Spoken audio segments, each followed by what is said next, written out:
Another day, another tutorial! Tada! Nakikita niyo yan? 3D flower ang tawag dyan. So ngayon, tuturuan ko kayo kung paano ko siya ginawa. Dito, hindi na ako maglalagay ng base coat kasi hindi naman tao itong ginagawan ko. Pero syempre, kapag sa tao, maglalagay tayo ng base coat, di ba? So ito yung napili kong shade. Itong Bump 014 kasi white yung gagamitin nating petals. Yan, kaya kailangan medyo dark yung base color niya. So ito, maglalagay ako ng pangalawang coat para mas dark siya. Bali, ang curing nito is 60 seconds lang. Maliban sa top coat. Kasi kapag top coat, 99 seconds yung curing time.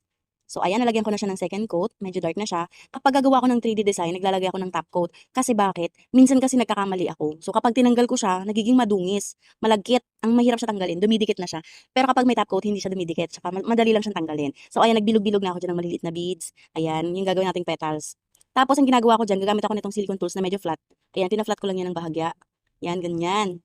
Bali, yung ginamit kong mga tools dito, tsaka yung product, ilalagay ko sa comment section yung link. Para kung bibili kayo, i-click nyo lang yung link, mapupunta na kayo doon sa product.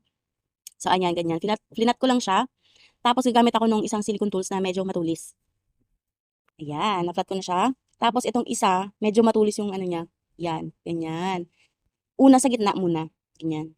Sa isa, sa gitna. Tapos, ayan, ayusin nyo lang. Kasi minsan, nagiging mukhang ano siya, starfish. Yun, kapag nagkamali yung, kapag pumangit yung design, tanggalin nyo lang ulit. Tapos, ulitin nyo lang. Tapos, gumagamit ako nitong Miss Lara na, actually, ano to, eyeshadow. Pero ang ganda niyang gamitin, masyado siyang pigmented.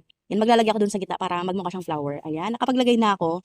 Tingnan nyo, sa gitna. Tapos, maglalagay din ako ng gold beads doon sa pinakagitna para mas magmukha siyang flower. Tapos, gamit itong parang lapis, pero hindi siya lapis. Pang ano talaga siya, pangkuha talaga siya ng mga beads, ng maliliit na beads. Ayan. 'Di ba? Oh, mukha na siyang flower. Tapos lalagyan ko siya ng glue para ma-sealed, para hindi siya basta-basta matanggal. Pati yung ano, yung flower lalagyan ko na rin ng glue sa mga gilid-gilid.